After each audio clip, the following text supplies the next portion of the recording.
Buenas tardes y bienvenidos a un nuevo encuentro de la Sociedad Cultural Gijonesa. Y bueno, volvemos a tener una agenda un poco cargada ahora en mayo. Hoy tenemos la presentación aquí de Alberto Santamaría, Un lugar sin límites, música, nihilismo y políticas del desastre en tiempos del amanecer neoliberal, un libro reciente muy interesante, del que vamos a hablar ahora un poco.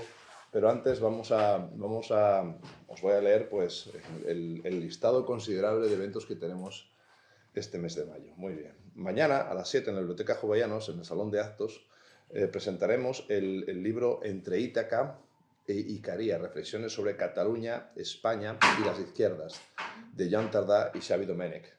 El sábado por la mañana tendremos la ofrenda floral a las víctimas del nazismo asturiano y el homenaje a Rosario Cuña. Será el sábado 7 de mayo a las 12 de la mañana en el Cervigón. Ese mismo sábado por la tarde, a las 7, tendremos la inauguración del Cineclub 60 con la colaboración del FIX y con la película Pipermin Frappe de Carlos Saura. Muy bien, pues Walter Benjamin, en sus tesis sobre la historia, nos comenta que Marx dice que las revoluciones son las locomotoras de la historia, pero tal vez las cosas sean diferentes. Quizás las revoluciones sean la forma en que la humanidad que viaja en ese tren acciona el freno de emergencia.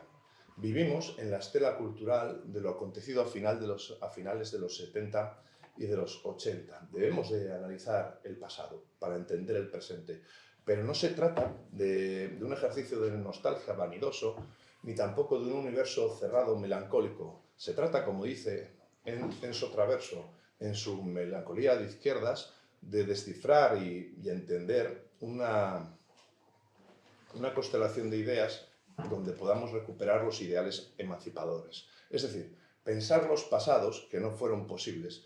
Esto lo hace particularmente virtuosamente, de manera muy interesante, Alberto, cuando habla de la relación de la Comuna de París con Rimbaud.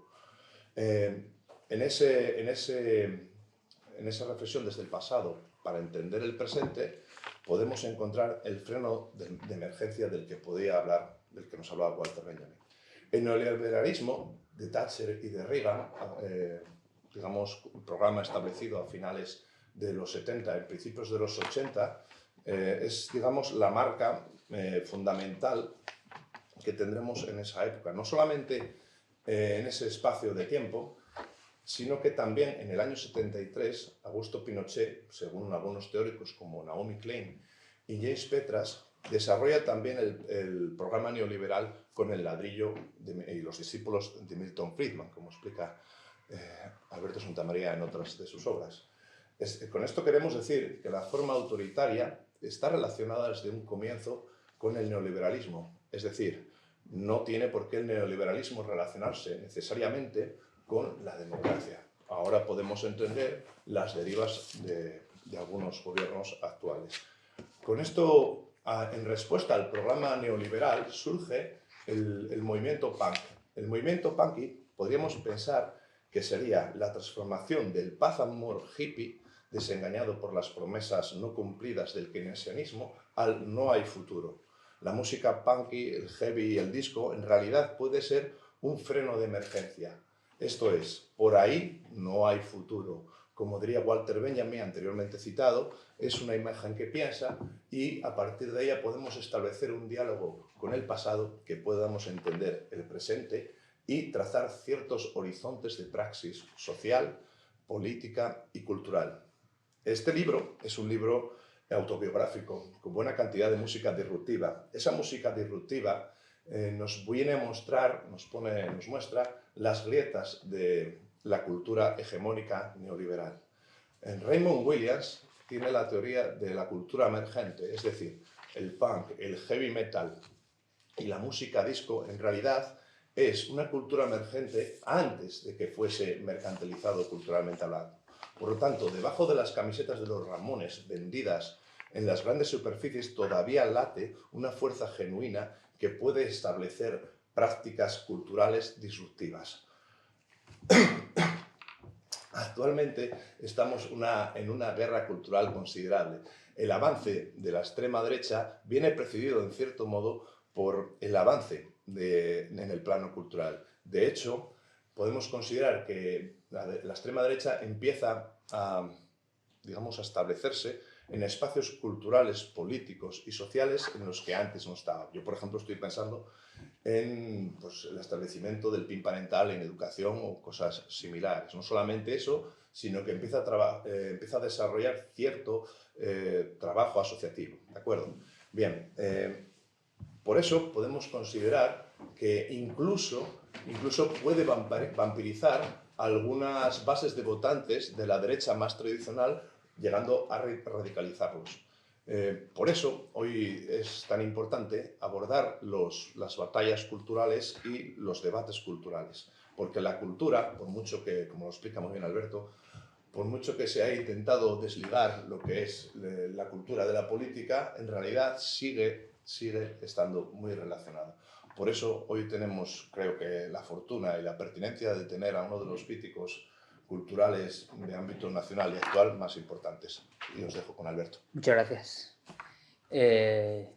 Muchas gracias por acompañarnos. Muchas gracias a la Sociedad Cultural Gijonesa por volverme a invitar a compartir espacio y de debate y de conversación. Es un placer siempre venir a Gijón. Y sobre todo gracias también a Oliver por la presentación tan detallada, que ya creo que ha señalado parte de lo que iba a contar yo, pero está genial, así ya está enmarcado. Así que muchas gracias por estar y por acompañarme. Mi intervención, intentaré, decía un dicho magnífico de Mariano Rajoy, ¿no? Voy a extenderme con brevedad. Siempre lo trato de hacer. Bueno, y quiero empezar por un punto, un detalle importante, ¿no? Me sucede que quien me conoce, tiendo a hablar, me tiendo a enrollar, me tiendo a ir por las ramas. Y en unas presentaciones del libro, el editor me dijo, vale, está muy bien lo que has dicho, pero no has hablado del libro. ¿Vale? Entonces yo me propongo enmendar esa cuestión y voy a hablaros del libro y del contenido del libro y del origen y ideas del libro que están detrás, ¿vale? La primera pregunta es ¿por qué este libro? ¿No? ¿Por qué escribo yo este libro? ¿Por qué llego yo a esta cuestión en torno a la música, el nihilismo, etcétera, etcétera?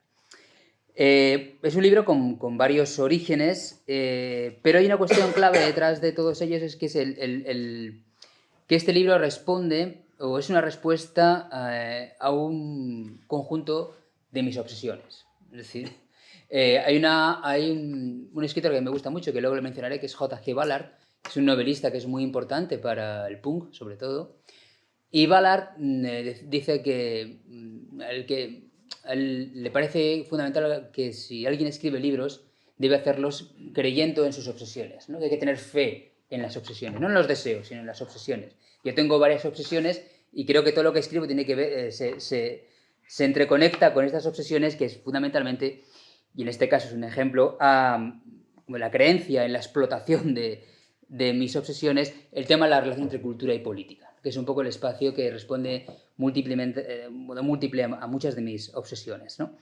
Y la necesidad de comprender la cultura, o la práctica cultural, mejor dicho, no como algo separable o deslindable de la sociedad que lo produce. Y esa es quizá mi obsesión recurrente, ¿no? Pensar que la cultura y las prácticas culturales no son, digamos, esquejes o elementos que aparecen de un modo como nubes volátiles que no tienen una raíz en la Tierra, ¿no? Y la Tierra sería ese elemento político, social, económico con las que se vincula siempre la práctica cultural o la experiencia cultural. Esto no quiere decir que reduzca, ¿no? El estudio de las relaciones entre cultura y política no quiere decir que eso reduzca la experiencia estética o la experiencia básica que tenemos con la cultura, sino que de alguna forma la sitúa, ¿no? Y me interesa mucho situar la cultura en esos parámetros sociales, políticos, económicos y demás. Lo contrario es pensar que las prácticas culturales, y esto es muy típico del neoliberalismo, luego lo veremos, es pensar que las prácticas culturales flotan en el aire. Flotan en el aire y surgen y nacen y flotan en lo etéreo sin ninguna conexión con la realidad, ¿no? Y este es un pensamiento mágico que ha sido muy explotado y que es muy comprendido, por ejemplo, cuando se habla de los genios, ¿no? Es decir, los genios en el mundo del arte parece que son hongos que nacen sin ninguna vinculación a las clases sociales, ninguna vinculación al mundo productivo, ninguna vinculación a la sociedad, y que son genios por una especie de pulsión interna telúrica que los convierte en artistas, ¿no? Es decir, hay muchos sociólogos del arte que lo explican así. Es decir, una obra de arte posiblemente sea obra del artista el 15%. El resto tiene que ver con la educación recibida, pero también tiene que ver los pintores, por ejemplo, con la tienda de pintura que tiene los botes de pintura, con Fermín que viene con la furgoneta que trae a la tienda, toda esa gente, ese fetichismo del arte. El fetichismo del arte tiene que ver con que anulamos toda esa parte productiva a nivel social que es fundamental para que exista el arte. Para que uno toque la guitarra tiene que haber una tienda de cuerdas, que vengan, alguien que haga las cuerdas, todos esos elementos forman parte también de la música. Y a veces se nos olvida, porque el neoliberalismo, pero no solo el neoliberalismo, desde la Ilustración para acá, hemos convertido el arte en una especie de práctica de genios y de especie de fuerzas, como digo, de la naturaleza. Y luego tenemos las biografías de los artistas que tienden a aislar a los artistas en cierta medida o a focalizar su visión de la realidad. Bueno, desde mi punto de vista todo esto es un error. No quiere decir que esté mal, sino que es un error comprenderlo como única causa de la producción cultural. A mí me interesa entender la práctica cultural dentro o insertada dentro de esos procesos políticos, económicos de los que forman parte. Y no solo eso, sino entender la práctica cultural como un lugar privilegiado para analizar las transformaciones sociales, políticas y económicas de un periodo. No se puede resolver un problema social y político desde la cultura, pero sí se puede comprender las transformaciones sociales, políticas y económicas desde la cultura, e incluso, como decía Lucien Goldman, que es un filósofo que utilizo bastante en el texto, es el lugar donde aparece la conciencia posible. Es decir, en muchas ocasiones podemos comprender el margen de posibilidad de transformación de una época en las obras de arte, ¿no? Y ese proceso es muy interesante para analizar. Bien, pues este libro, ya me estoy yendo por la rama, este libro lo que me propuse es explicar o tratar de explicar nuestra extraña y rara relación con la cultura y, sobre todo, para entender esta extraña relación que tenemos en la actualidad con la cultura, que la separamos de muchos elementos sociales y económicos, para entender nuestra actualidad, creo que es fundamental retrotraernos y retroceder a la década de los 70. Y por eso es el elemento fundamental del análisis del texto, la década de los 70 y las prácticas culturales de los 70.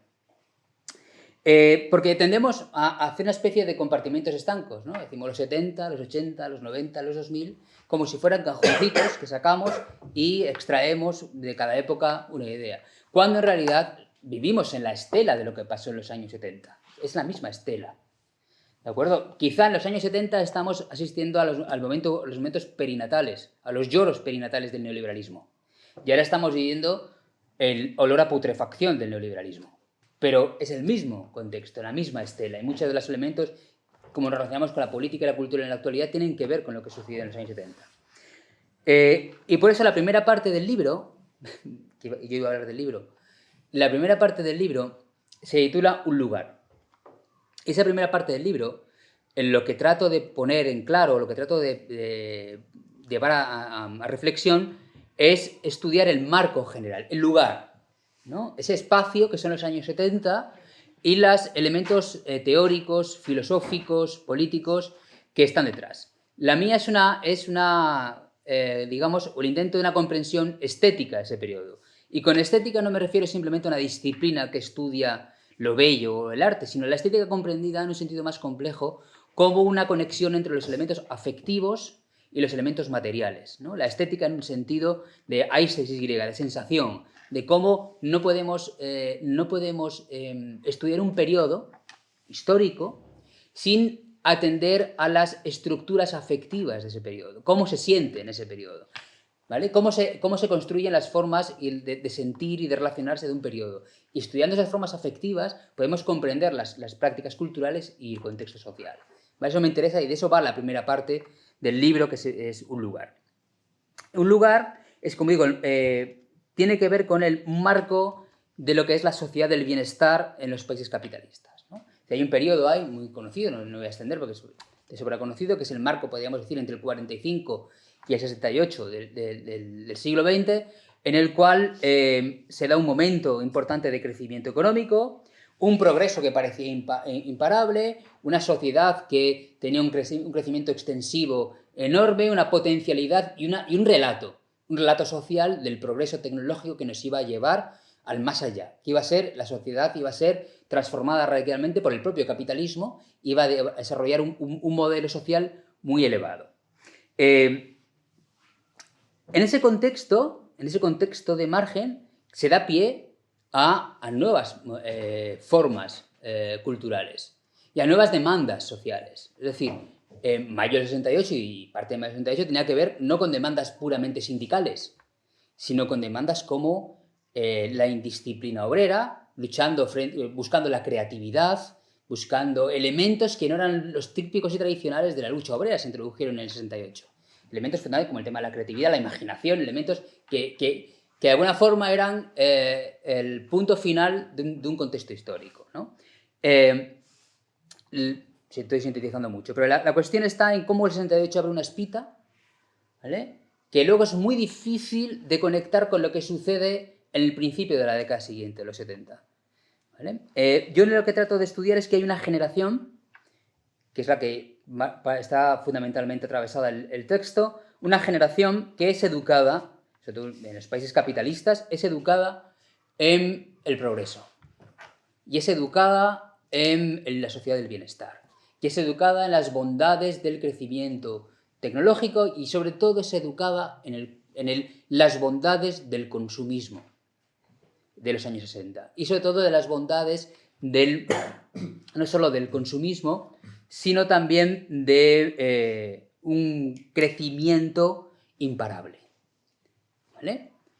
Esa generación es la generación que cuando llega a la década de los 70 descubre que todo eso es mentira, que todo eso no va a llegar a su generación, que todo eso era un cuento.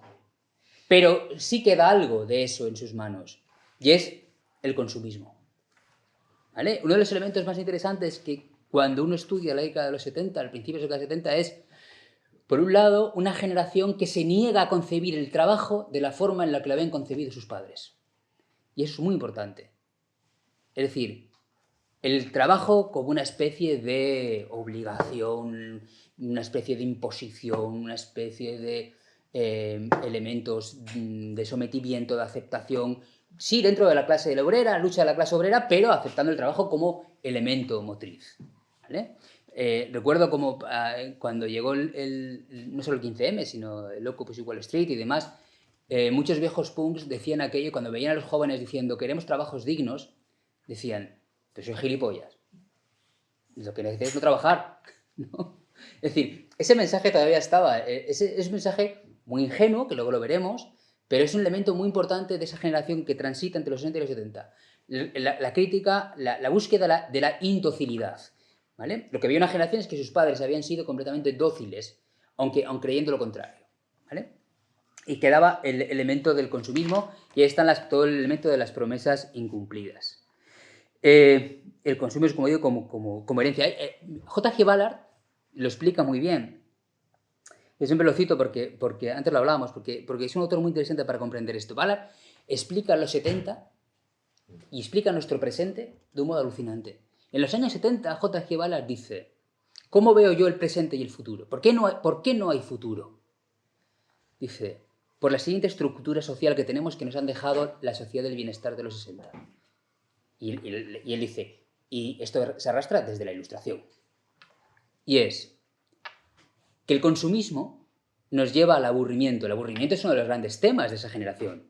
La vida de mis padres es aburrida porque trabajan todo el puto día. El aburrimiento me carcome, ¿no? El consumismo lleva al aburrimiento. El aburrimiento lleva a más consumismo.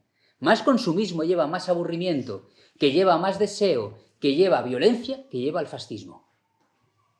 Para Ballard, el origen del fascismo, y está hablando mirando desde los 70 hacia nuestro presente, el origen de nuestro fascismo estará en el consumismo. ¿Vale? Sería el punto de partida del fascismo. Por eso los punks, y no solo los punks, consideran el no futuro. El no futuro no se refiere a que no haya futuro en el sentido, aunque también, en el sentido temporal, sino que no hay futuro si la forma sobre la que construimos nuestra vida es en torno al consumismo. Porque el neoliberalismo, ¿vale?, o el capitalismo en su fase neoliberal, no tiene ningún objetivo, no tiene ninguna finalidad. La única finalidad que tiene el neoliberalismo o el capitalismo es su propia supervivencia. Y si para sobrevivir tiene que acabar con el planeta, acabará con el planeta. Es decir, o si para sobrevivir tiene que ser feminista, será feminista o será vegano, ¿vale? Es decir, no tiene ningún objetivo más que ese, y crear una sociedad basada en ganadores y perdedores.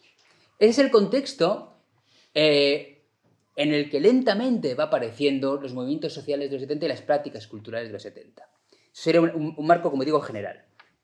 Bien, en este contexto es el contexto de crisis total, donde se da un montón de paros, huelgas en los años 70, hay una crisis de la democracia, situada en lo que se llamó la Comisión Trilateral, que es el encuentro de ricos que se produce entre Japón, Estados Unidos y Europa, y la Comisión Trilateral lo que dice es que los años 60 lo que habían derivado con tanto bienestar es que la gente se ha venido arriba con la democracia. Y entonces lo que se propone en la Comisión Trilateral es que los países capitalistas fomenten la apatía democrática. Es decir, introducir en el pueblo la idea de que votar no sirve para nada. ¿Vale? Es decir, esta es una idea que está en los 70 también muy presente. Hay una crisis política que deriva del auge progresivo de movimientos reaccionarios. Y luego la desembocadura de Reagan y Thatcher es clara. Y una cosa que se ha tenido muy poco en cuenta y es fundamental y es en las prácticas culturales es esencial, es que es la crisis medioambiental, el colapso de la naturaleza que para el punk, y suena extraño, fue esencial. Si nos fijamos en el Club de Roma, el informe del Club de Roma es del año 72, pero ya era un tema que estaba presente en la sociedad. La idea del colapso medioambiental. ¿Qué es, si no hace una escucha atenta, del disco de 1972 de David Bowie, de Ziggy Stardust? ¿Qué es Ziggy? Ziggy es el alter ego de David Bowie, que es un juglar alienígena que baja a la Tierra para decirnos que si seguimos así tratando la naturaleza, nos quedan 5 años de vida, que estamos destruyendo el planeta. Es un alienígena, porque Bowie había leído los elementos de crisis medioambiental, ¿vale? Y les dice en el año 72, hace justo 50 años, la primera canción del disco se llama 5 Years, es decir, nos quedan 5 años. Es un grito, pero no solo eso. En los libros, en esa época, de Ursula Le Guin, de un montón de autores de ciencia ficción, van de lo mismo. Es decir, las prácticas culturales se dan cuenta de que hay un problema a nivel medioambiental. Pero si nos fijamos, por ejemplo, ¿de qué trata el London Calling de los Clash? London Calling de los Clash trata de una nueva edad de hielo en la que hay un deshielo por el cual Londres está anegada. Es decir que en las prácticas culturales hay un aviso muy curioso de la situación histórica, que tiene que ver con la política, con los paros, con las huelgas, con la crisis democrática y con la crisis medioambiental. Y también todo, si queréis, conectado con una crisis de gubernamentalidad basada en la idea de que es una generación que no quiere ser gobernada como habían sido gobernados sus padres. No quieren esa clase de gobierno, ¿vale? Entonces esto coagula en lo que es la generación del punk, y que es una generación, también es muy importante, y con toda su inocencia, que acepta y señala que no hay salida, o que la única salida que hay es la destrucción.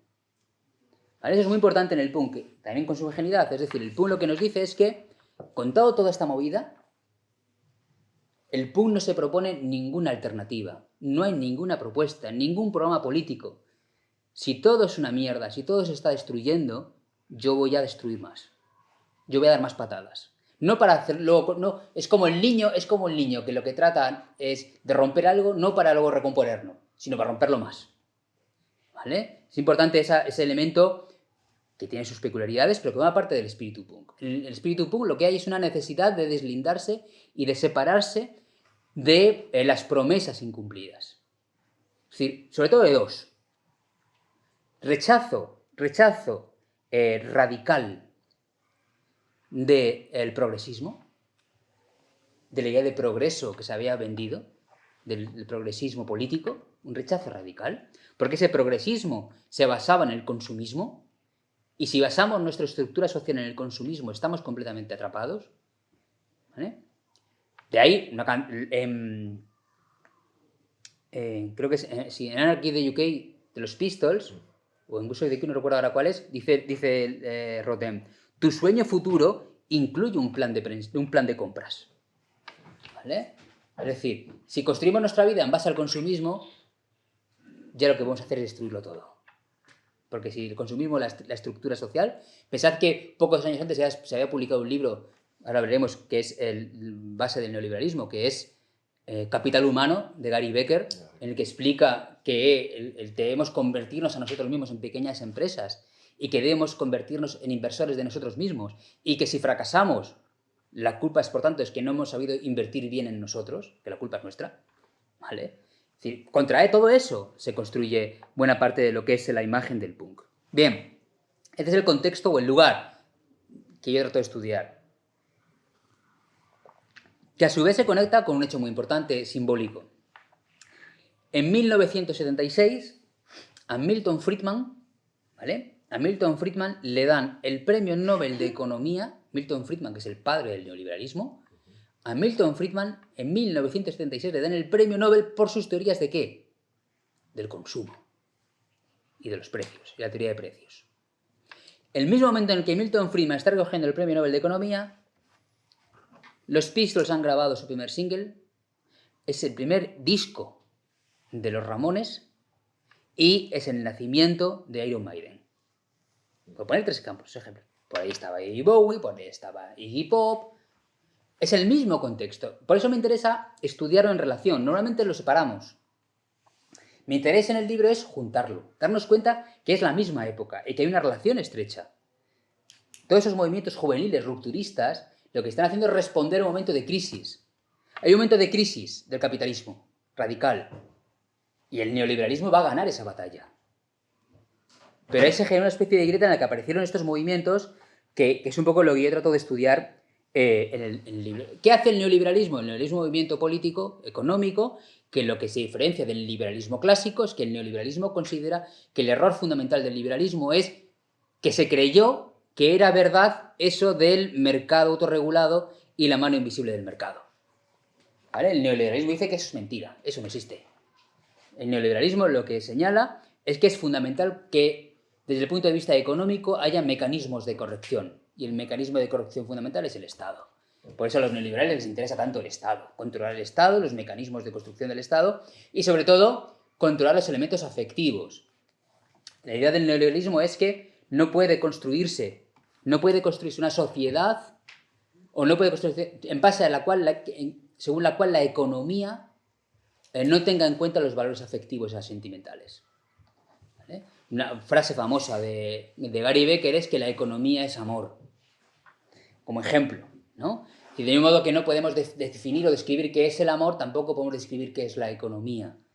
La economía es todo, ¿vale? La economía no es solo la gestión del dinero, sino que la economía es también la forma en la que producimos discursos culturales y situar la economía y el mercado en el centro de todo. Y aquí está la clave. El neoliberalismo descubre que para poder triunfar necesita de la cultura. No puede operar por fuera de la cultura. Necesita apoderarse de los elementos culturales para gestionar nuestras prácticas y nuestras expectativas. Sin eso no puede hacer nada. Y se da la gran invención del neoliberalismo, que es la incorporación.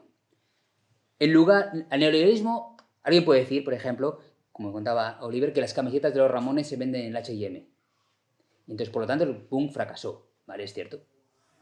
Pero al neoliberalismo no le interesa el punk porque sea fácilmente comercializable, sino porque la mejor forma de desactivar su mensaje es trasladarlo hacia el mercado. O dicho de otra forma, si tú quieres acabar con algo, o con un mensaje que se opone a ti, la mejor forma de llevarlo a cabo es programarlo mucho. Programarlo mucho. Así conviertes el punk ¿en qué? En crestas e imperdibles.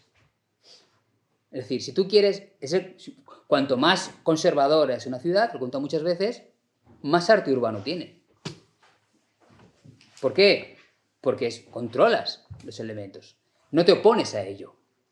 Entonces el neoliberalismo empieza a programar punk y a partir del 77 se vacía completamente. Significa que luego llega la MTV, ya es otro mundo. ¿Vale? Es decir, es una de las herramientas fundamentales que hallamos en los 70. Es decir, en el capitalismo puedes decir todo, puedes sentir todo, puedes pensar todo, mientras no quieras cambiar el todo. ¿Vale? Y él, en lo que se da cuenta el punk, que es un mensaje muy derrotista, pero que está en nosotros también, es el hecho de que como no hay ninguna alternativa, no se puede hacer nada, lo que vamos a hacer por lo menos es destruirlo.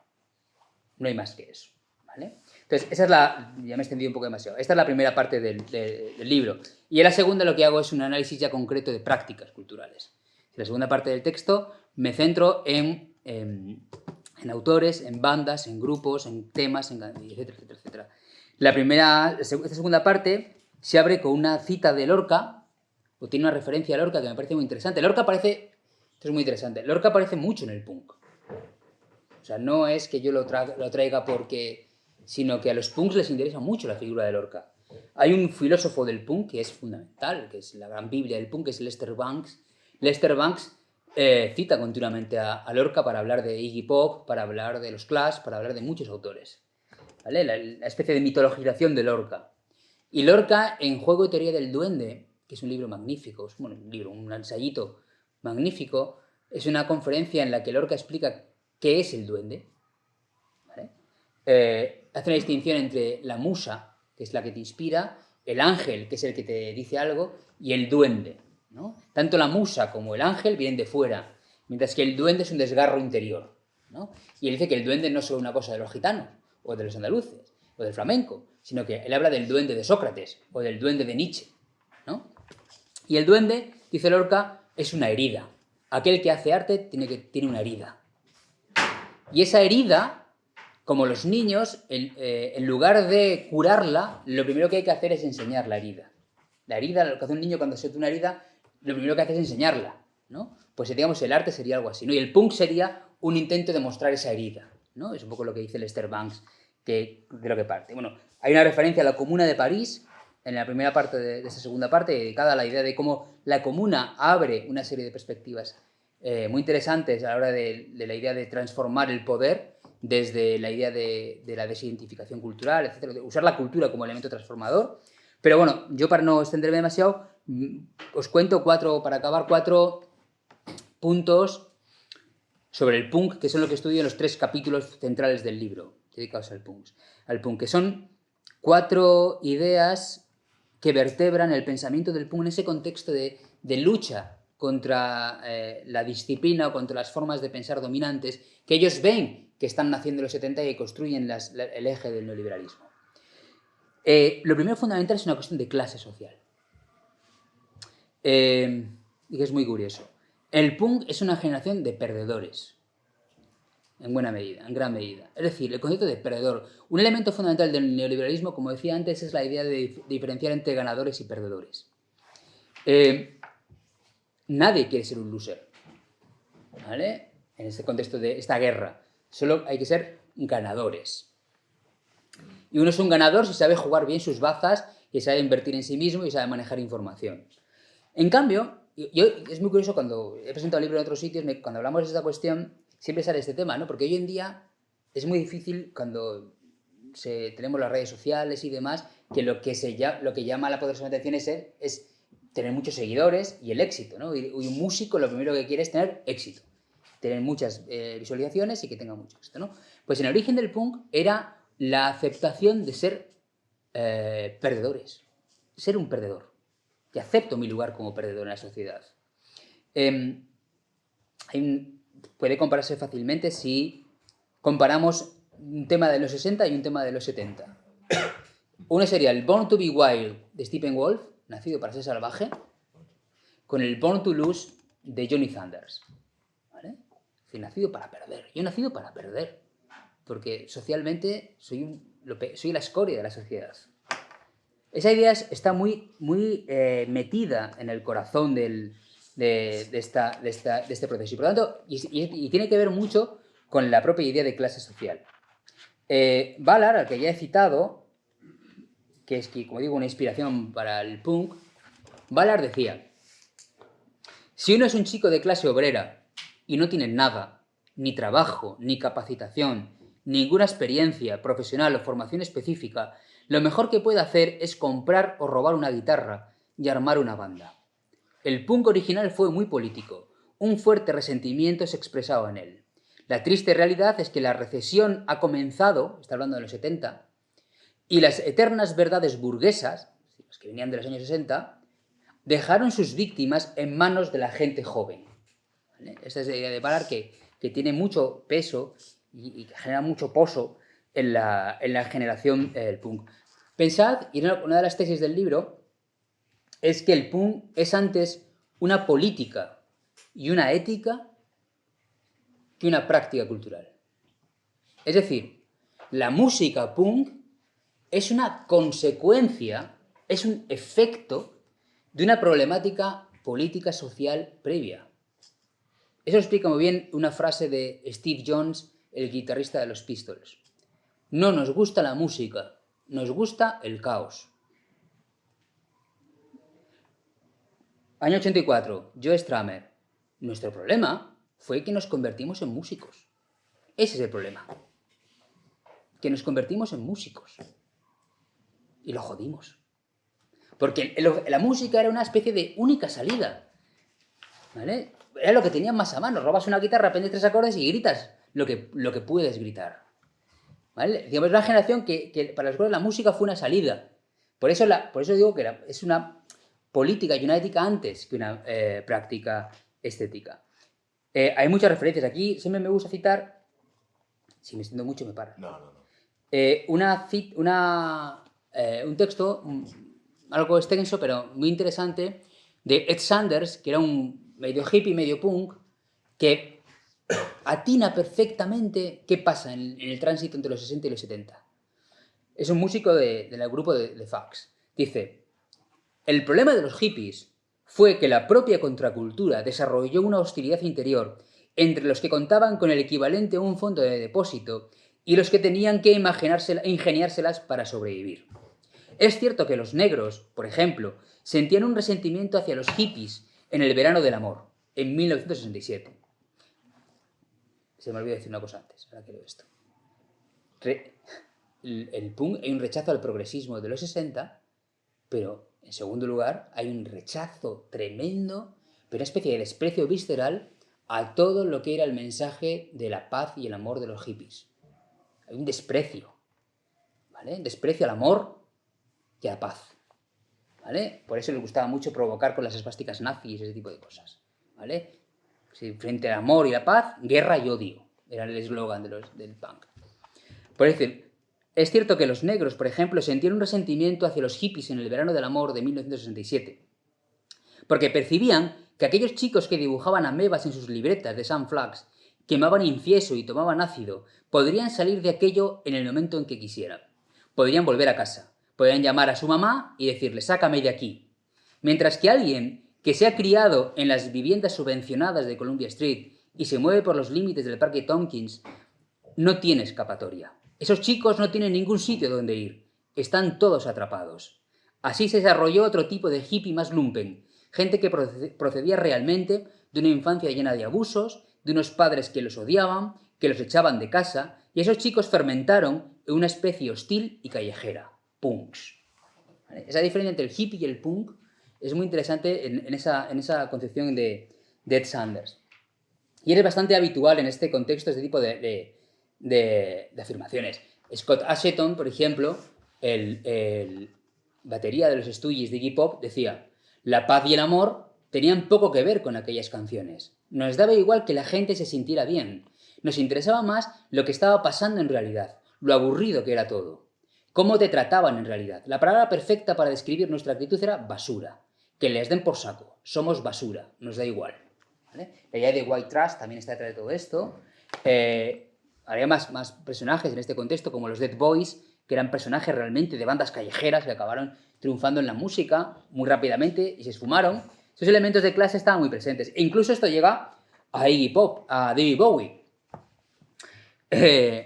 Angie Bowie, la que fuera pareja de David Bowie, Angie Bowie tiene muy mala, ¿cómo decirlo? Tiene su mala leche, ¿no? Y Angie Bowie, en muchos momentos, entrevistas, cuenta que David Bowie era una especie de chupóptero. Era un personaje que no tenía identidad propia y que iba absorbiendo lo que llegaba, ¿no? Y en el momento de que Angie Bowie habla así de la relación de, en la época en la que ella era la pareja de David Bowie, de por qué le interesó Iggy Pop. Como sabéis, Iggy Pop y David Bowie fundaron un tándem en los años 70 y cuenta lo siguiente Angie Bowie. Creo que el encaprichamiento de Bowie con Iggy era debido a que Bowie quería probar la realidad del rock and roll en la que Iggy vivía y que David Bowie nunca podría experimentar porque era un estudiante de arte del sur de Londres, mientras Iggy era un desecho de Detroit. David Bowie sabía que nunca alcanzaría la realidad en la que Iggy había nacido y pensó que podía comprarla. ¿Vale? Es decir, la forma en la que Angie Bowie veía a su marido en ese momento, la relación con Iggy. Hay un poco de falsedad en esto. Porque la paradoja es que David Bowie nunca terminó la carrera de arte y Iggy Pop sí estudió una carrera. ¿Vale? Un poco tramposo apagáis un poco la mala leche también de ese contexto. Bien, simplemente en España, por ejemplo, trato el tema de la banda trapera del Río. Es el ejemplo hispano del punk más importante. Eso es el tema de los perdedores. Paso más rápidamente sobre otros. El tema de la infancia. Un elemento muy importante del punk es reclamarse ser niños. Es muy curioso esto, se emparenta con una visión romántica del romanticismo alemán e inglés, en el que decían que la vida adulta, los románticos del 19 decían que la vida adulta era la destrucción de la vida. Cuando nos convertimos en adultos destruimos lo que somos realmente, ¿no? Y entonces los románticos piensan que el arte es la forma de recuperar la infancia. Es la visión romántica. Por eso Baudelaire decía que un genio es infancia recuperada a voluntad, decía Baudelaire. Los románticos imitan esta idea, pero de un punto de vista mucho más destructivo. Es decir, queremos ser niños. Iggy Pop decía que una de sus mayores influencias eran los payasos de la tele. Payasos que se caían, que se golpeaban, que destruían todo. Esa idea de Iggy Pop la tenía en la cabeza como imagen. La idea de la infancia como elemento destructor del adulto y volver a ser niños. ¿Pero cómo podemos volver a ser niños? Pues es muy difícil. Iggy Pop y muchos otros transitaron el camino de las drogas como elemento para destruir ese yo racional que nos convierte en adultos. Las drogas es un elemento muy importante en el contexto del punk para estas cuestiones. La infancia, la adolescencia, porque otras imágenes fundamentales del punk muy recurrentes, y aparecen en muchos temas, en muchas canciones, sería la imagen del adolescente y la imagen del vagabundo. ¿Y qué tienen en común el niño, el adolescente y el vagabundo? Pues que son indisciplinados y sobre todo que se saltan el elemento productivo a nivel de trabajo, ¿vale? Tanto el adolescente como el vagabundo como el niño son referencias que les interesan en el punk en la medida en que son formas de enfrentarse a los modelos de producción, ¿vale? El de trabajo, etcétera, etcétera. Y aquí habría muchos elementos que tampoco me quiero enrollar. Porque me interesa más el tercer punto, que es el de cualquiera puede hacerlo. Es un elemento muy importante del punk. No solo el hazlo tú mismo, el punk, sino el elemento de cualquiera puede hacer música, cualquiera. Pensamos que el punk surge en el momento en el que se está avanzando de un modo muy fuerte el virtuosismo relacionado con el rock progresivo, por ejemplo. ¿Vale? ¿Y qué propone el punk? El punk propone que cualquiera puede tocar un instrumento. Hay una biografía magnífica de Biff Albertine. Otro elemento importante del punk es que empieza a haber muchos grupos de mujeres. La mujer entra en el punk de un modo muy fuerte, como no ha entrado en muchos otros estilos musicales. Las Slits, es uno de los primeros grupos punk. Slits, su guitarrista, que es Biff Albertine, Biff Albertine a su vez era pareja de Mick Jones, que era el guitarrista de los Clash. Biff Albertine cuenta cómo aparece Paul Simonon como bajista de los Clash. Paul Simonon estaba en un bar y en el otro lado del bar estaba Mick Jones y Biff Albertine. Se quedan flipando con el aspecto, no sé si habéis visto alguna vez al bajista de los Clash. Paul Simonon es un tío alto, muy guapo, rubio, y se quedan flipados con la pinta que lleva. Y entonces se acerca a Mick Jones y le dice, oye, ¿quieres ser bajista? Perdón, ¿quieres formar parte de mi grupo? Dice Paul Simonon, pero si yo no sé tocar. Da igual, pero tienes una pinta estupenda.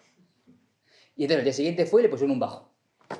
¿Vale? Así llegó a ser Paul Simonon. Si acordáis la portada clásica de London Calling, que está rompiendo el bajo, ese es Paul Simonon. Así llegó Paul Simonon a ser bajista de los Clash, por la pinta que tenía. No por ningún interés musical, ni por ningún... Eran chavales que por la pinta... O sea, una idea de romper el modelo social que estaba imponiendo. La idea del etiquetado. Un elemento muy importante del punk es este elemento del etiquetado. Es decir, Si eras un chico de clase trabajadora, si eras un chico que no quería entrar en la rueda de la vida laboral, de alguna forma no te tocaba hacer música. La música era una cosa que tenías que ir a una academia, tenías que ir al conservatorio, tenías que tener unos conocimientos, tenía un sentido de distinción social. ¿Qué hace el punk? Dice, no, yo me quito todo eso. En un fanzine del año 77 que se llama Cedar Moon, hay un dibujo muy curioso, muy interesante, que es, esto es un acorde, aparece una pala de guitarra, bueno, marcando un re. Esto es otro acorde, un la. Esto es otro acorde, mi. Ya puedes formar una banda. ¿Vale? Esa era la idea. Porque no hacía falta más, cualquiera podía hacerlo. Y ese elemento, como digo, es muy interesante. Por eso decía antes que es una política y una estética antes que una práctica. Y ahí el elemento, por ejemplo, fundamental de cualquiera puede hacerlo es los New York Dolls. Los New York Dolls es una banda de Nueva York que hacían más o menos rock and roll. Es una banda pre-punk o proto-punk, pero que también tiene un elemento muy interesante, que salen disfrazados de mujeres a tocar. ¿Vale? El tema de género, romper la idea de género, no solo a nivel de rock and roll, sino a nivel de la ruptura de género, era muy interesante en esta perspectiva de los Dolls, las muñecas de Nueva York. Mira, pues hay los New York Dolls, hay una cita de David Johansen, que es el cantante, que dice: la gente que veía los Dolls decía, cualquiera puede hacer esto. Creo que la contribución de los Dolls al punk fue que demostramos que cualquiera podía hacerlo. Cuando éramos pequeños, las estrellas del rock and roll solían ir del palo. Llevo un traje de satén, soy muy cool, vivo en una jaula dorada y conduzco un Cadillac rosa. Los Dolls desenmascaramos esos mitos y ese tipo de sexualidad. Éramos básicamente unos chicos de Nueva York que escupíamos y nos tirábamos pedos en público, éramos maleducados y nos reíamos de todo. Lo que estábamos haciendo era devolver la música a la calle. El tema de la sexualidad era muy interesante en el contexto que lo proponen los Dolls. Sobre todo cuestiona la virilidad del rock and roll, cierta virilidad, el tema del macho rockero. Entonces era también un elemento muy interesante en los Dolls como fractura. Bueno, habría muchos más ejemplos. Perdedores, infancia, cualquiera puede hacerlo.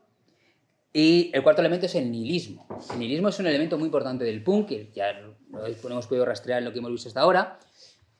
De hecho, Iggy Pop no solo Iggy Pop, sino Richard Hell, que es otro de los grandes nombres del punk, eran auténticos fans de Nietzsche. ¿Vale? El disco de New Ballows de Iggy Pop, del 79, fijaos cómo se titula, Nuevos Valores. ¿Vale? Los nuevos valores. Está inspirado en todo esto. De hecho, hay un vídeo en YouTube muy interesante, si a alguien le interesa, en el que aparece Iggy Pop en un programa tipo Ana Rosa Quintana, así de debate, y en el que le explica al presentador la diferencia entre arte dionisiaco y arte apolíneo según Nietzsche. ¿Vale? Se está explicando y cómo su arte es más bien dionisiaco, ¿vale? Mientras que el de Bowie, el tándem Bowie y Iggy era un tándem apolíneo dionisiaco, ¿no? Por eso era nietzscheano el tema. Fijaos un poco lo que se montan en la cabeza estos. Y el elemento fundamental está ahí, la idea del nihilismo como una especie de ruptura, de destrucción, sobre todo la huida de cualquier sentido ordenado. Y esto tiene su parte, todo esto que os he contado, los elementos, tiene su parte peculiar, es el hecho de que en todo esto no hay ninguna propuesta, simplemente es la salida. ¿Esto qué implica? Que es muy fácilmente mercantilizable todo esto. Es muy fácilmente, porque el punk no propone ningún programa político, solo la propia destrucción. Y esto genera el elemento final, y es el problema del punk, del nihilismo, y sobre todo el elemento de, que en el libro lo cuento a través de Lester Banks, en la idea de que en el año 77-78 se da un cisma en el punk en torno a, vale, ya nos hemos vomitado encima, ya nos hemos autodestruido, ya nos hemos drogado todo lo que podíamos drogarnos. ¿Ahora qué? Entonces sucede dos vías. Aquellos punks que siguen vomitándose en sí mismos, como Richard Hell y muchos otros que disfrutan de la autodestrucción, y otros, como dice el Esteban, como los Clash, por ejemplo, que hacen propuestas alternativas. No soluciones, pero sí ciertas propuestas, ¿no? Y para ir cerrando, os leo Biff Albertine. Yo recomiendo mucho las memorias de Biff Albertine, de la guitarrista de las Slits. Fijaos, es muy interesante cómo Biff Albertine es una cría, no tendrá ni 19 años cuando sucede esto. Lo escribe con 20 y pico esto. Pero recuerda Biff Albertine, recuerda en su libro que se llama, si no recuerdo mal, el libro de Biff Albertine es Ropa, música, chicos, se llama el libro. Cuenta Biff Albertín cómo en el año 79, 78-79, se da una fractura y se observa los problemas del punk al no tener propuestas. Y dice lo siguiente, Biff Albertín. En el mundo del punk hay dos tipos de gente. Por un lado están los psicópatas, extremistas nihilistas y arribistas que tienen mucha seguridad en sí mismos porque no tienen miedo alguno. Carecen de empatía y les da igual lo que los demás piensen de ellos. Por otro lado, están los que se han acercado a este mundo atraídos por sus ideas. Espero que estos perduren más que los del primer grupo, que son como los colaboracionistas, a quienes lo único que les interesa es estar del lado ganador. Esa faceta mercenaria de la gente es nueva para mí. Cuando era adolescente no lo veía, pero ahora que tengo 20 y muchos, me doy cuenta de más cosas. O quizás sea una actitud que empezó a aparecer después de que Margaret Thatcher fuese nombrada primera ministra en el 79. Sí. El problema del punk es aquellos que se quedaron atrapados en el elemento autodestructivo, ¿vale? Según Biff Albertín. Bueno, pues estudio un poco, me estoy yendo un poco por la rama, todo esto, ¿no? Luego hay, no quiero enrollar, hay un capítulo dedicado a la música disco, la importancia que tiene la música disco antes de ser fagocitada por el mercado, es decir, entre los años finales de los 60 y el año 77, 78, la música disco tiene un sentido de grupo, de comunidad mucho más fuerte que el punk. Y en la música disco se da una serie, y a través de la figura de David Mancuso, se dan primero una lucha mucho más fuerte, mucho más crítica con respecto a las prácticas artísticas. David Mancuso y los primeros, digamos, DJs, lo que hacen es acabar con la idea de la propiedad intelectual, que eso es muy interesante, muy situacionista. Es decir, da igual, recortaban, cortaban, es decir, les daba igual, muy interesante. Pero sobre todo la idea de que en la primera música disco lo que hay es una conexión entre demandas de clase, demandas raciales y demandas de género, que es muy interesante cómo se dan. Es decir, la mayoría de los espacios de música disco de los 70 eran hasta las 7 de la tarde sitios de activismo político, se quitaban las sillas, se bajaban las luces y se convertían en espacios de baile, en los que los cuerpos agitaban, tienen un sentido político en el propio baile. Luego llegó Fiebre de Sábado Noche, luego llegaron las discotecas y luego todo eso. Porque ¿qué hace el mercado? Lo mismo con el punk. Si tú quieres desactivarlo, no te opones a ello, no lo censuras, lo absorbes de esta forma. Y la forma de absorberlo es programarlo mucho, ¿vale? Para crear clientelismo, etcétera, etcétera, etcétera. Otro capítulo dedicado a David Bowie y al tema de la locura. Un cierre sobre el tema del ciberpunk, como qué es el ciberpunk, ¿no? ¿Qué aporta el punk al ciberpunk, a la literatura ciberpunk? El tema del ciberespacio en los años 70, 80 y cómo, digamos, la rendición del punk se ve claramente en la literatura ciberpunk, ¿no? La idea del cuerpo abandonado en el ciberespacio, etcétera, etcétera. La aceptación total ya de la caída, ¿no? Pero bueno, el elemento fundamental, por tanto, del libro, ya me callo, es, por un lado, la primera parte del texto en el que se trata de marcar el contexto de los años 70 en las relaciones políticas, económicas, sociales y culturales, y luego situar dentro de ese mapa las prácticas culturales y darnos cuenta de que esas prácticas culturales nos estaban narrando o nos estaban señalando un momento político muy, muy interesante. Y es el momento en el que desde las prácticas culturales se trataba de generar ciertas grietas en el modelo social que se estaba imponiendo. Y eso es muy interesante por parte del punk. Aunque no hubiera proposiciones y fuera propositivo. He hablado del punk. Hay un momento también en el que hablo del heavy metal. El heavy metal es muy importante en este contexto. Es muy llamativo que autores como Mark Fisher, por ejemplo, que son autores muy interesantes, sean tan cegatos y tengan tal olvido cuando hablan de música y clase obrera del Iron Maiden o del heavy metal. Si hay un estilo musical donde el mundo urbano y el mundo rural se conecten, es en el heavy metal. El heavy metal, toda la mitología romántica, la influencia de Coleridge, de Wordsworth, de la literatura romántica, la idea que la diferencia entre el punk y el heavy a nivel formal es muy amplia, pero sobre todo la idea de que en el heavy había una huida de la realidad, ¿no? Que eso es muy interesante para estudiar, que también estaba en T-Rex, estaba en Mark Bolan, pero en el heavy metal tenía esta salida de la realidad que es muy interesante también y que yo trato de mencionar muy por encima, pero que me parece que es una falla en los estudios culturales en torno a la música, ¿no? Bien, en ese sentido la música es una excusa también en el libro. para hablar de todas esas cuestiones, pero sigo con el convencimiento de que la música y las prácticas culturales nos hablan de un modo intenso de un periodo histórico, ¿no? Y bueno, y yo creo que me callo ya. Si queréis preguntar, preguntad. Muchas gracias.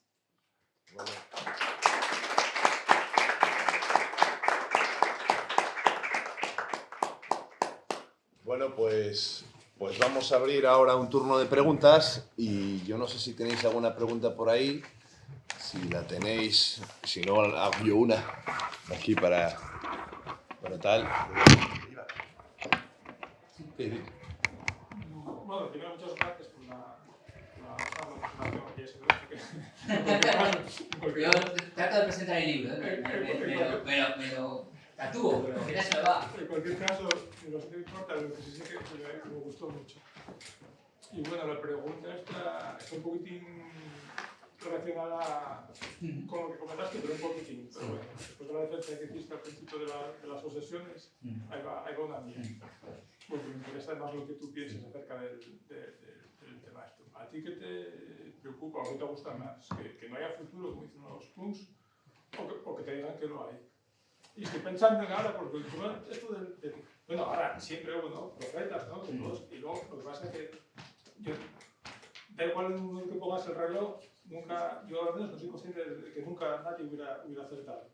Y ahora con el tema sobre todo el transhumanismo, que es sobre el fatalismo de total, esto, bueno, sí, yo creo que nos falta hablar y compañía, ¿no? Y no el COVID que tenía algo que decir al respecto, por ejemplo. Nos falta nihilismo, aunque parece que no. El nihilismo ayuda mucho, porque vivimos en una sociedad que valora mucho todo lo positivo, todos los valores constructivos, y creo que es fundamental un poco de nada. Y ese nihilismo transformador del punk nos falta hoy en día. Ese cuestionamiento del consumismo, pero un cuestionamiento radical, no un cuestionamiento banal. Si nos falta cierto radicalismo, aunque parezca que no, nos falta cierto radicalismo nihilista en el contexto actual. Y lo curioso es que desde la música no es viable hoy en día, yo creo. Y en los 70 tenía ese punto transformador. Yo creo que no hay futuro. Estoy convencido. Pero precisamente porque estamos dentro de estas dinámicas. Algún día el capitalismo caerá, como cayó el Imperio Romano. Pasa que no lo veremos. Pero caerá. Pero mientras exista el capitalismo no hay futuro. Lo que no quiere decir que no haya alternativas. Pero que si aceptamos que no hay alternativas estamos hablando muy mal de nosotros. ¿Vale? No hay futuro en el sentido de que si mantenemos, como decían los Pistols, no hay futuro si nuestra vida se diseña en base a nuclear nuestra vida en torno al consumismo. Pero no hay futuro, lo estamos viendo con el planeta. No hay futuro. Si ese es el sentido de la realidad. Por eso el problema del punk es que acepta que no hay futuro. Es decir, el problema es cómo construir alternativas. Una cosa que cuento en el libro es que la clase dominante y la cultura de la clase dominante nunca puede ser completamente dominante. Y no nos damos cuenta de eso. Porque si fuera... Si fuera... Así, gracias. Un momento de ventilación.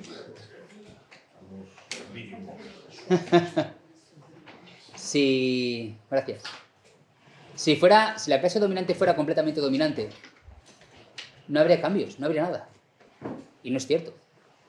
Lo que pasa es que las grietas cada vez son más pequeñas. Pero yo confío en que tiene que haber algún tipo de cambio. Y que lo bueno que tiene el no futuro es que portaba un mensaje derrotista, pero un mensaje.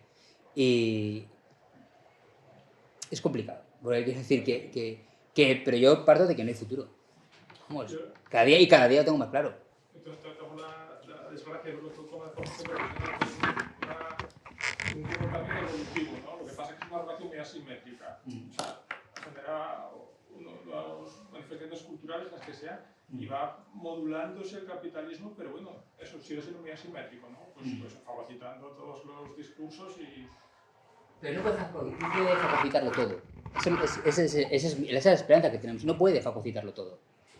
Entonces, el tema es cómo encontrar esos espacios o esas grietas para para erosionar. Yo no digo acabar con el capitalismo, porque no tenemos la capacidad para acabar con el capitalismo, pero el capitalismo no es una cosa con la que se pueda, porque todos somos capitalistas, todos somos neoliberales, no es una sociedad líquida, es una sociedad viscosa. Es decir, porque estamos impregnados de la gelatina del neoliberal. No es una cosa que podamos, que esté aquí y que podemos romperla.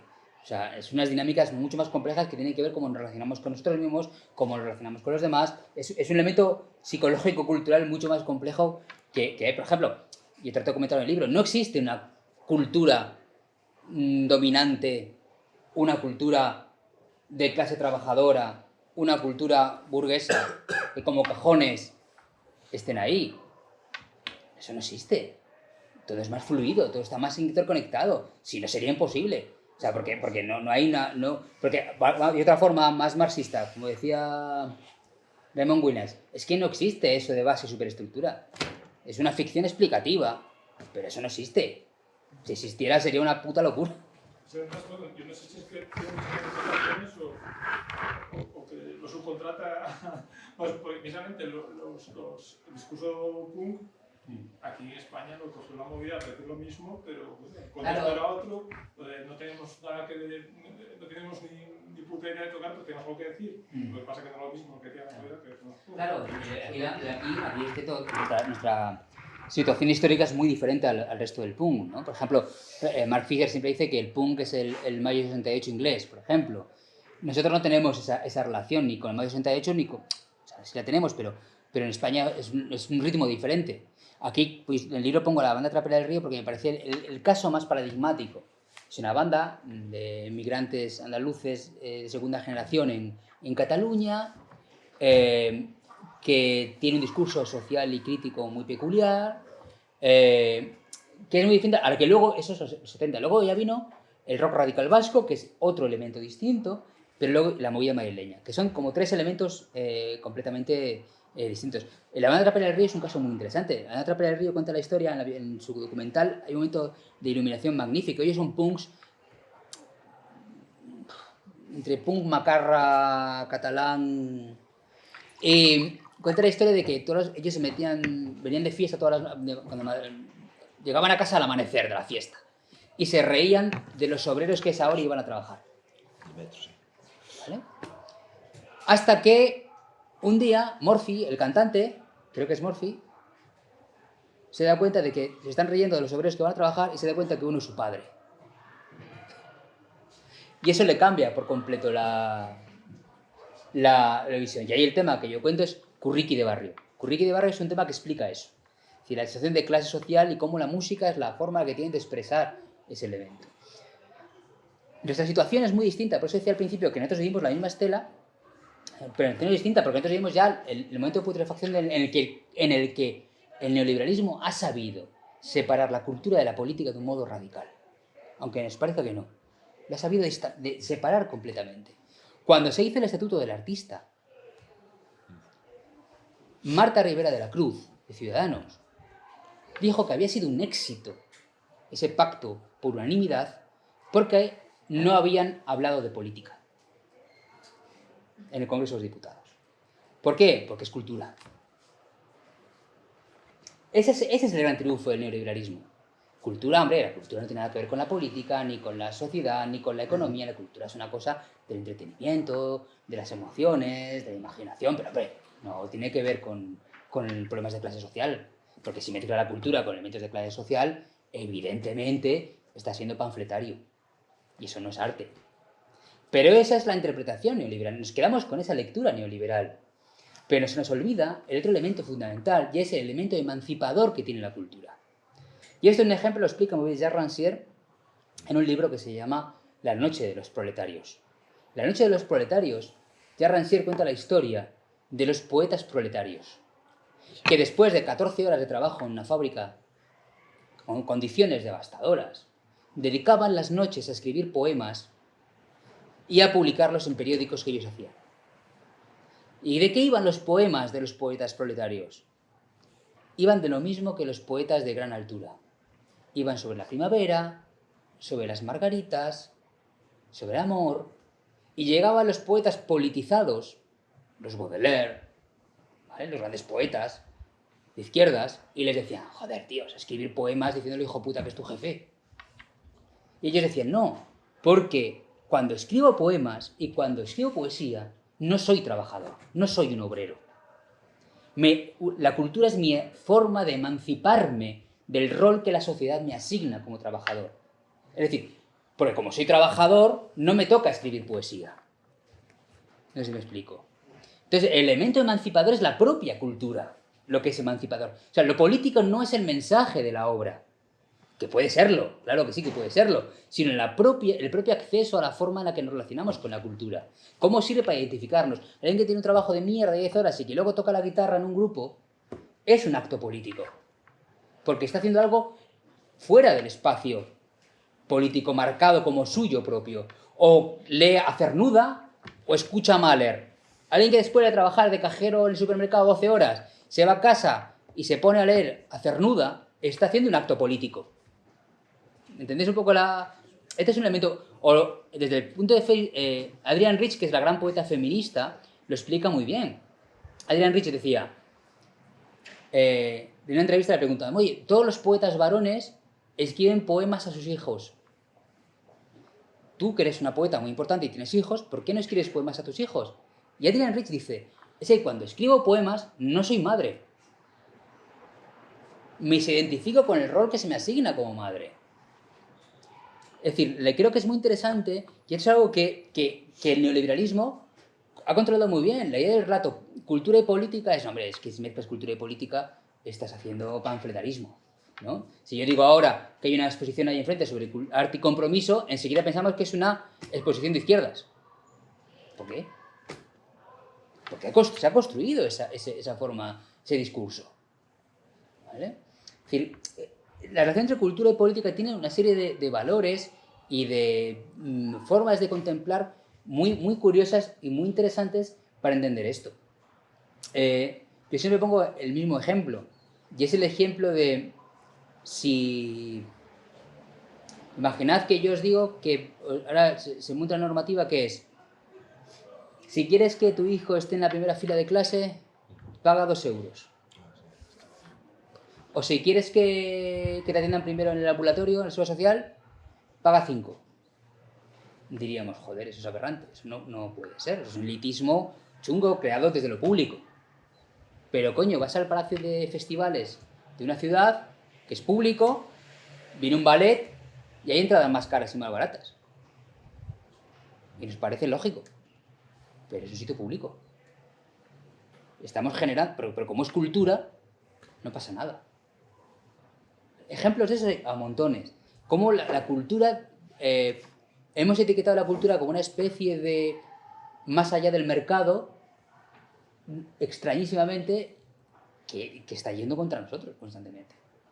Creo que el repensar la relación entre política y cultura es muy interesante en la actualidad porque su origen está ahí, en ese momento de los años 70 que se construyen unas dinámicas muy perversas en torno a la cultura y la política. El primer arco en el año 82 es otro ejemplo. Es decir, hay un montón de ejemplos de cómo la cultura ha sido utilizada como herramienta de despolitización, paradójicamente desde la política. Y eso es me parece un relato constante sobre eso. Y perdonad que yo, que como veis me vengo arriba. Bueno, yo te voy a hacer una pregunta. No te he contestado a todo esto, ¿vale?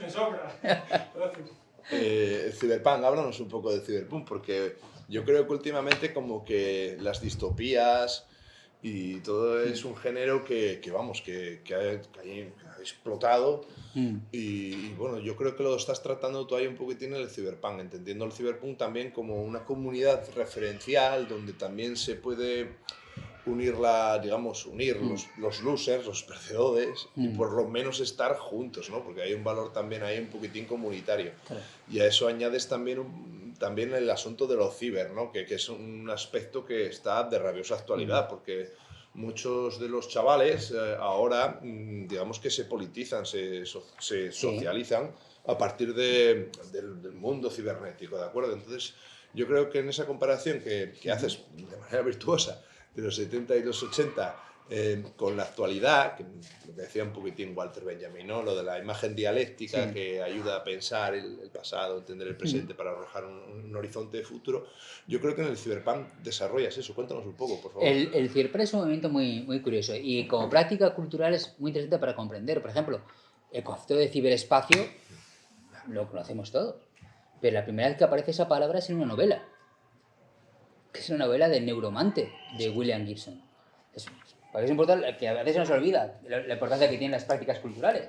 Ciberespacio, la palabra, nace en esa novela de William Gibson y él se inventa en el año 83, 84, se inventa una novela en la que existe el ciberespacio, que es lo que él llama una alucinación consensual, llama así, el ciberespacio es una alucinación consensual en la que nos conectamos, ¿vale? Físicamente, en el ordenador, nos conectamos físicamente, nuestra cabeza, volcamos nuestra cabeza en el ciberespacio, no es exactamente igual, y puede suceder que te mueras. Es decir, que te quedes atrapado en el ciberespacio y tu cuerpo se quede inerte en la vida. Bueno, es una novela en la que el cyberpunk tiene esta peculiaridad. El cyberpunk trata de una realidad globalizada en la que todo está, hablando del año 84, en la que todo está conectado y todo se basa en información y flujo de datos, y entonces existe lo que ellos llaman cowboys informáticos, hackers, que se conectan para robar bancos de datos. Estamos en el año 84. O sea, no había... O sea, William Gibson se monta ahí una movida tremenda. Y entonces, el cyberpunk lo que trata es de estos... Digamos que el cyberpunk serían los perdedores del neoliberalismo. Aquellos que viven atados, su cuerpo vive atado como una especie de droga al ciberespacio, ¿vale? Y de alguna forma no pueden salir de ahí, están atrapados, precariamente atrapados, ¿no? Y es un poco la idea digamos, el punk acaba ahí, en gente atrapada en el ciberespacio, sin capacidad de transformación porque a la vez necesitan el ciberespacio. La paradoja es que son cuerpos atrapados en el ciberespacio, que odian el ciberespacio, pero para poder vivir necesitan el ciberespacio. Y es un poco, mucho que ver con la actualidad, es decir, odiamos Internet, pero nuestra vida se vertebra a través de Internet en muchas ocasiones, ¿vale? Y el cyberpunk preveía esto, ¿vale? Y es muy interesante leer el cyberpunk desde ahora, desde el 2022, leer los libros de cyberpunk de los 80 para comprender cómo se veía eso, conectándolo a su vez con lo que contaba de Ballard, ¿no? Ballard tiene la idea esta de que en los años 70, insisto, 80, él dice que el fascismo por venir nacerá del consumismo, ¿vale? Del consumismo nacerá el fascismo por venir. Y él lo retrata en una novela del año 75 que se llama Rascacielos, que supuestamente es la base de un tema de los Clash, que es London's Burning, de los Clash. Y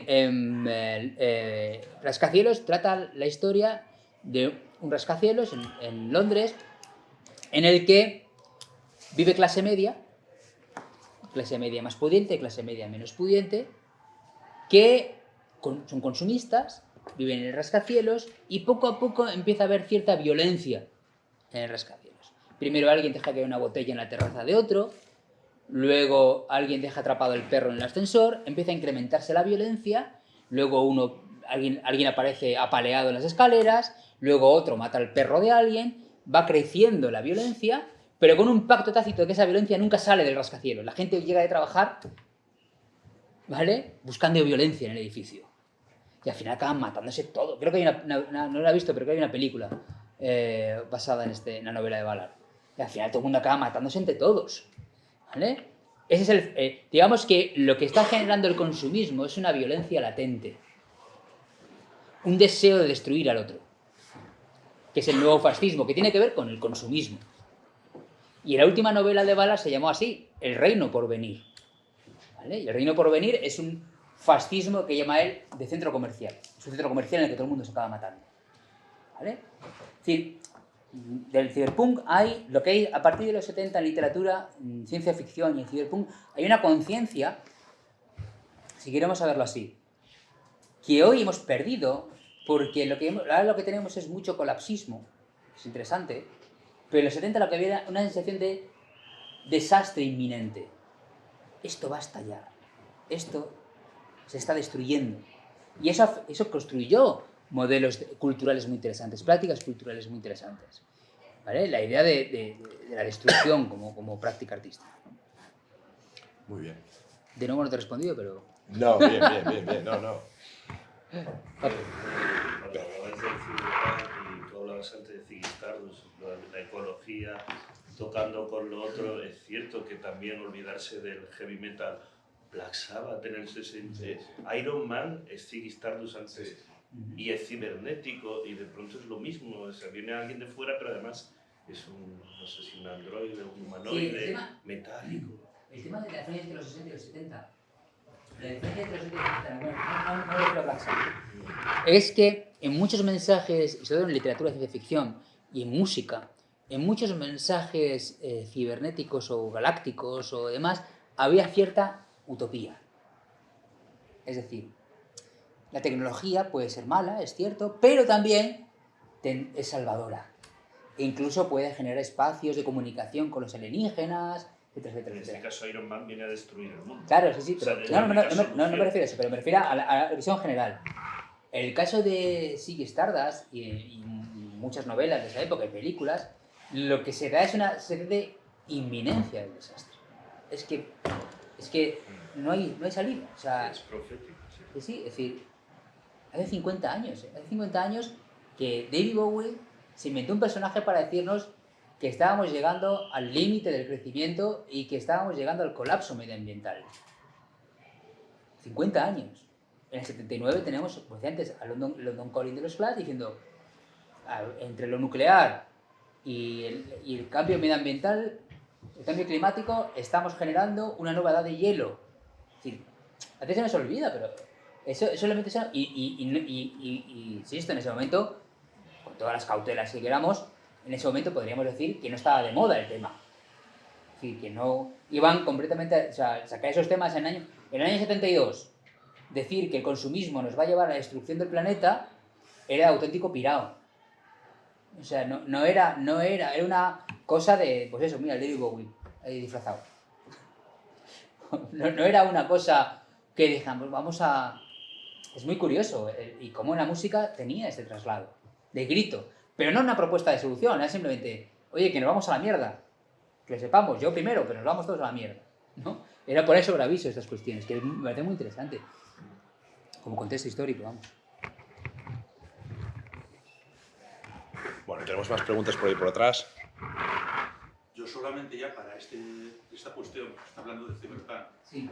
querría saber tu opinión sobre una visión que yo he escuchado más veces, y es la de si hasta cierto punto se puede decir que el Cyberpunk ha desaparecido como género literario, porque en el fondo se ha convertido en algo demasiado próximo a la realidad que vivimos.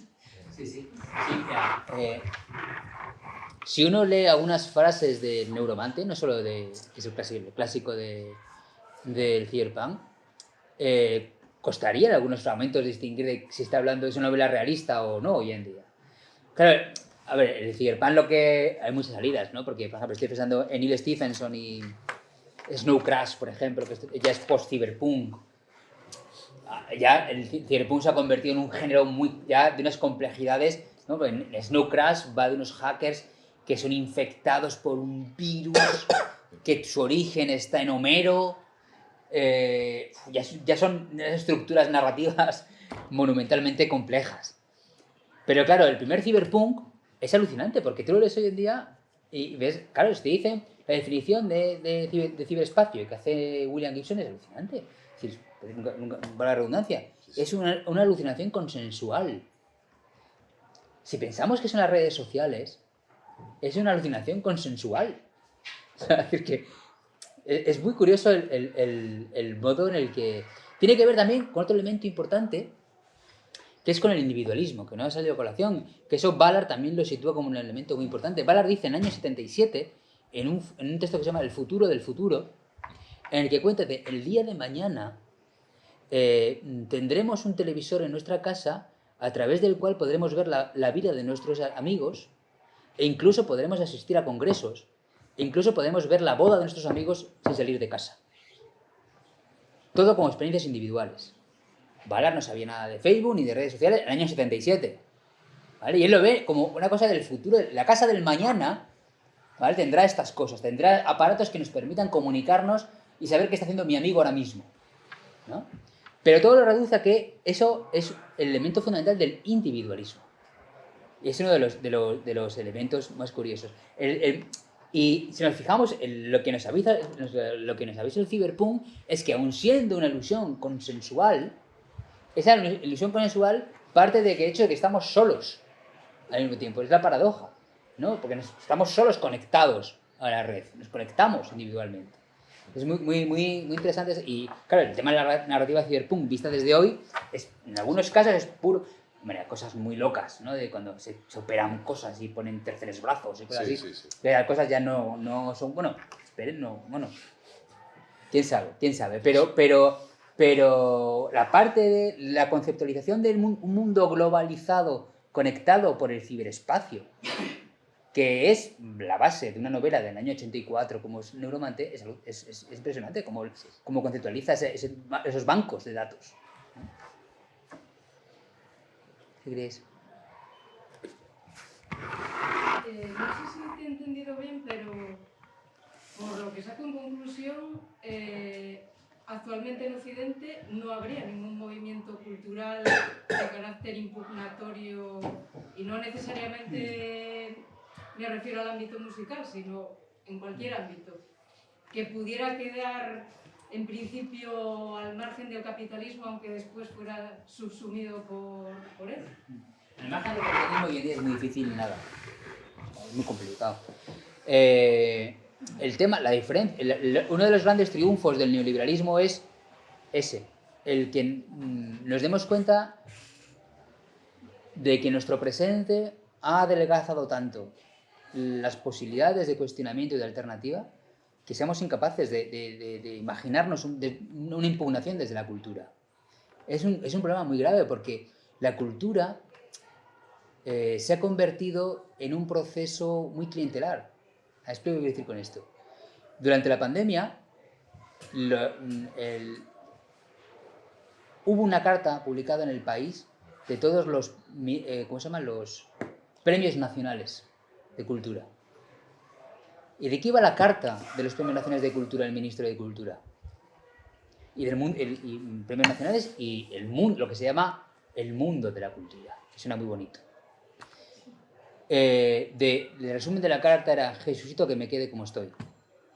Por favor, que se generen mecanismos para que el consumo se mantenga. Ninguna demanda más cultural. Ninguna demanda más.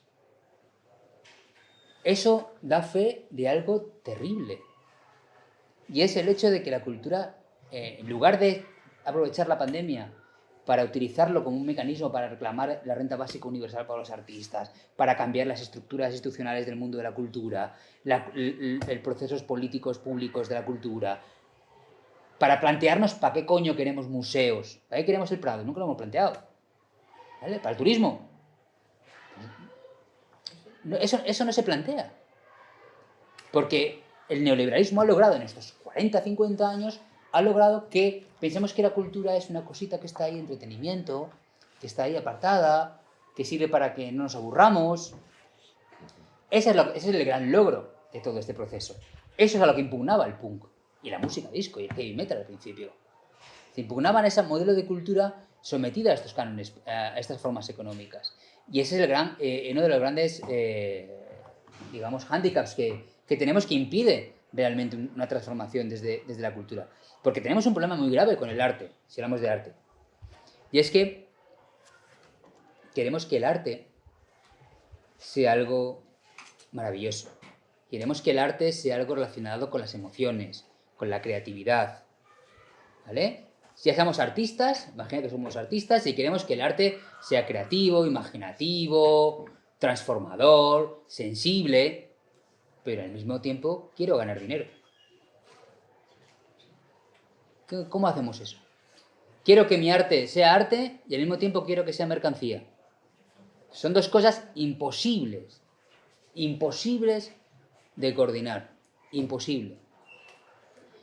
Eso es un movidón. Es un movidón muy grande. Porque claro, quiero que sea mercancía y no sea mercancía al mismo tiempo lo que hago. Y eso es un problema, porque evidentemente genera momentos muy complicados. Hay un libro muy interesante de Dirinsevich que se llama La muerte del artista, que lo explica muy bien esto.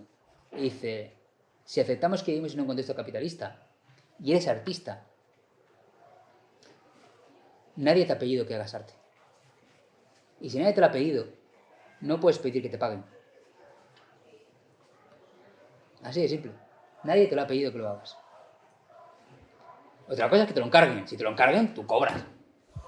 Pero yo pinto cuadros. Por supuesto, quiero que me hagan una exposición y que me compren los cuadros. Pues, ¿y te lo ha pedido? ¿Me explico? Ese es el gran problema. Es decir, de un modo que el que monta un bar, nadie le ha pedido que lo abra. Si va mal, pues tendrá que cerrar. El arte no, porque queremos que sea mercancía y que no sea mercancía. Y es imposible. Yo lo decía Marx en su momento, decía, el capitalismo siempre va a ser hostil al arte. La única forma es amoldarte al capitalismo y aceptar que lo que haces es una mercancía. Uno va a Arco. Y cuando llega a Arco, en IFEMA, ahora ya no porque ha cambiado de fechas, pero en IFEMA, ¿qué había siempre al mismo tiempo que Arco? Siempre estaba la feria de piscinas y la feria de aire acondicionado. Tú ibas a la feria de piscinas y a la feria de aire acondicionado, entrabas, no había que pagar entrada, entrabas y la gente era majísima, y sales con bolígrafos, carpetas, bolsas, mecheros, llaveros y te saludan al salir todos. En la feria de piscinas y en la feria de aire acondicionado. Entras en la de Arco y ya mínimo 40 pavos de entrada. En las piscinas y en el aire acondicionado es ver los precios de las cosas. Y negocias. Arco se hace en IFEMA, no se hace en ningún otro sitio. IFEMA es un sitio para comprar y vender. Pero en Arco, tú entras y pagas una entrada ya que es una barbaridad de entrada. Y no vas a ver un puto precio. ¿Por qué? Porque queremos esa esquizofrenia. Queremos que sea mercancía y que no lo sea al mismo tiempo. Y que alguien lo pague. Pues no puede ser. Y esa es la construcción que se ha montado dentro del modelo neoliberal con la cultura. Ese momento extraño, ¿vale? Que evidentemente el punk, antes de ser fagocitado, vio como un problema. Muchos elementos culturales, ¿vale? El consumismo es el problema. Y cómo el consumismo construye un modelo social que nos va a llevar irremediablemente al fascismo. Ese es el esquema y el grito, ¿no? Yo creo que es, bueno, es un poco lo que he tratado de rastrear en este libro, todo este proceso. Tampoco te he contestado, pero bueno.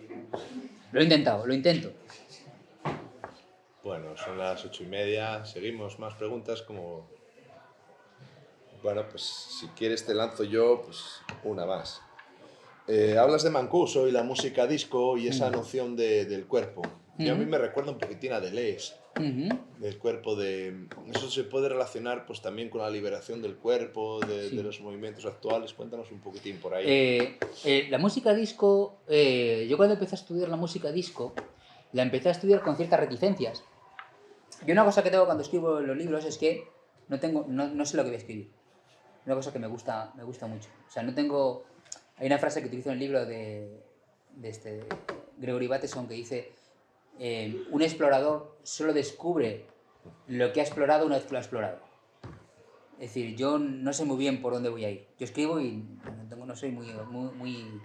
Bueno, pues yo empecé a estudiar la música disco para buscar una oposición al modelo del punk. Y una vez que me puse a estudiar durante bastante tiempo libros, discos, etcétera, sobre la música disco, descubrí todo lo contrario. Que la música disco tiene una serie de elementos políticos fascinantes que, a diferencia del punk, parten del cuerpo. Quizá la diferencia es que en el punk el cuerpo es algo a autodestruir, lo que digo también en el libro. Los punks, como Iggy Pop, por ejemplo, se tajaban en público, una especie de misticismo, ¿no? De desprecio. La destrucción no es solo de la sociedad, sino destruyo mi cuerpo con las drogas o con lo que fuera. En cambio, en la música disco, la idea era que la sociedad o el cuerpo social se funda a través de la unión de los cuerpos físicos, ¿no? Es una tesis muy interesante que está dentro de la música disco. El gran personaje de la música disco es David Mancuso. David Mancuso es un niño que creció en un orfanato, un huérfano que empezó a hacer las primeras fiestas en el orfanato, ¿vale? Luego no tenía dinero no tenía dinero, que es un poco lo que son las modas. No tenía dinero y alquiló lo que nadie quería en Nueva York, que era una nave, un loft. Porque en los primeros 70 nadie quería vivir en un sitio así. Luego se pusieron de moda, ¿vale? Pero de los primeros que... Porque eran muy baratos, nadie quería alquilar, entonces era muy barato alquilarte una nave de esas. Y vivía ahí. Y empezó a reunir a sus amigos, ¿vale? Y a crear las primeras reuniones del movimiento gay en lo que se llamó el Loft. El Loft es la primera sala de baile. Y empezó a pinchar y hacía cintas en las que cortaba manualmente las cintas. O sea, es muy interesante algo que estaban pensando los situacionistas en ese momento, que era acabar con la cultura, acabar con el copyright. A David Mancuso lo hacía de efecto, es decir, cogía las cintas, trozos, pegaba y hacía... Y la obsesión era cómo empalmar canciones para que no hubiera silencio entre canciones, el flujo de la música. Y David Mancuso empezó por ahí. Y luego la música disco y sus herederos de David Mancuso empezaron a buscar ese vínculo entre la demanda política, es decir, la demanda política, fundamentalmente en el caso de Mancuso, las demandas de clase social, pero sobre todo también vinculadas al elemento sexual y al elemento racial, en los tres elementos que se cruzaban, y veían esos elementos vinculados al baile, al cuerpo. Es decir, la idea de crear una comunidad de flujo de cuerpo. Era muy interesante cómo Mancuso conceptualiza esta idea, ¿no? Porque la idea era que no hubiese ningún momento en la música de silencio, que todo fuese un flujo constante, para que los cuerpos estuvieran en constante movimiento, casi en trance, ¿vale? Y generase comunidad. Una comunidad, evidentemente es una comunidad donde, y Mancuso lo reconoce, donde el mayor porcentaje eran personas homosexuales, hombres homosexuales, y había mujeres y había negros, ¿vale?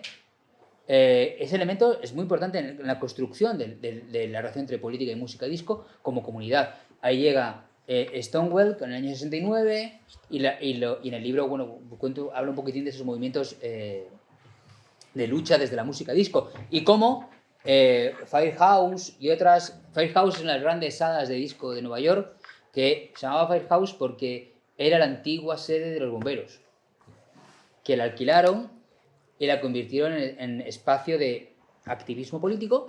Ahí se funda la alianza gay, se funda ahí, hacen los debates políticos y luego se hacía el baile. Pensaba también que era una época en la que a muchos gays y transexuales y demás les multaban por vestir de forma... O sea, hay una ley que era que no podías vestir, tenías que vestir de acorde a tu sexo,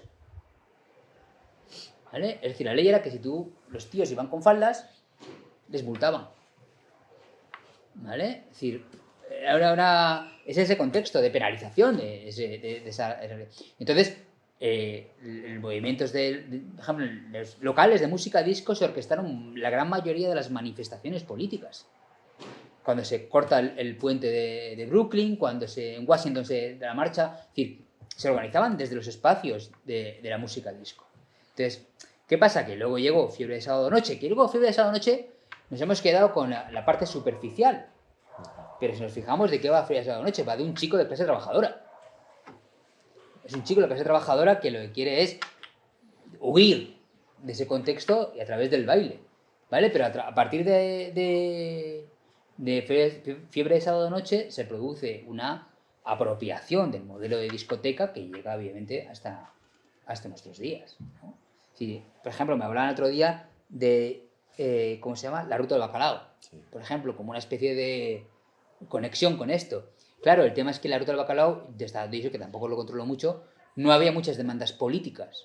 ni había demandas raciales ni sexuales, por decirlo así. En cambio, en la música disco partía, o sea, el origen de la música disco son esos contextos políticos, ¿vale? Vinculados a una relación con la música mucho más, evidentemente, carnal.